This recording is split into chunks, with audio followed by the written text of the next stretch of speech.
ഹോ, ഒരു സമാധാനവും ഇല്ല. എനിക്കിച്ചിരി സമാധാനം തരാവോ?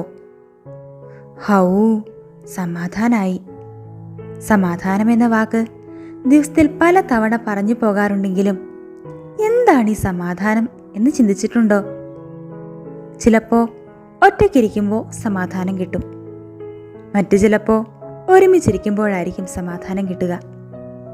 എന്തൊരു വിരോധാഭാസമാണല്ലേ!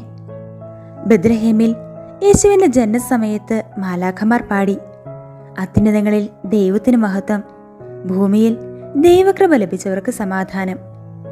പിതാവിന് സന്നിധിയിലേക്ക് പോകാൻ സമയമായെന്ന് കണ്ട് ഈശോ ശിഷ്യന്മാരോട് പറഞ്ഞു, ഞാൻ നിങ്ങൾക്ക് സമാധാനം തന്നിട്ടു പോകുന്നു. എൻ്റെ സമാധാനം ഞാൻ നിങ്ങൾക്ക് നൽകുന്നു.